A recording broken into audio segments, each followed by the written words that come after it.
بسم اللہ الرحمن الرحیم۔ السلام علیکم میرے پیارے بہنوں بھائیوں۔ آج میں آپ کی خدمت میں آیت الکرسی کا بہت ہی پیارا وظیفہ لے کر آئی ہوں۔ ماہ رمضان کی 23 تاریخ کو یعنی آج کے دن یہ عمل آپ نے کرنا ہے۔ یہ نہایت ہی مجرب خاص عمل ہے۔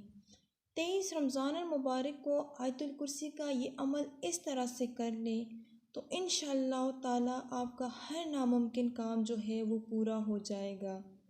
آیت الکرسی کے بارے میں نبی کریم صلی اللہ علیہ وآلہ وسلم نے فرمایا ہے، جو شخص ہر نماز کے بعد آیت الکرسی پڑھتا ہے اسے جنت میں داخل ہونے سے صرف موت روکے رکھتی ہے۔ جو ہی وہ مرتا ہے جنت میں داخل ہو جاتا ہے۔ جو شخص سوتے وقت آیت الکرسی پڑھتا ہے اللہ تعالیٰ اس کے گھر، اس کے پڑوس کے گھر اور اس کے آس پاس کے جتنے بھی گھر ہیں ان کو امان دیتا ہے، اور آیت الکرسی کو پڑھنے والے کی روح خود اللہ تعالیٰ قبض فرماتا ہے۔ آیت الکرسی کو اپنے ساتھ رکھنا خیر و برکت ہے۔ تو یہ تھے چند فضائل و برکات آیت الکرسی کے پڑھنے کے حوالے سے۔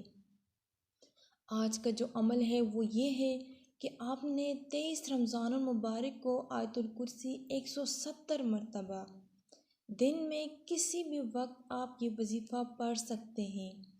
وظیفہ شروع کرنے سے پہلے اور آخر میں آپ نے درود پاک لازمی پڑھنا ہے، 3، 7 یا 11 مرتبہ، اور درمیان میں 170 مرتبہ آپ نے آیت الکرسی پڑھنی ہے۔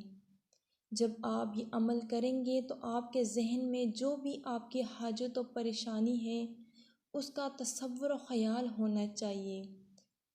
جو بھی آپ کی حاجت و پریشانی ہوگی انشاءاللہ تعالی وہ حل ہو جائے گی اور آپ کا ہر ناممکن کام جو ہے وہ ممکن بن جائے گا۔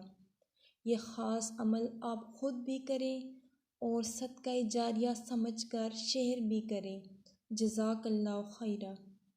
اگر آپ نے ہمارا چینل سبسکرائب نہیں کیا تو پلیز سبسکرائب کر لیں۔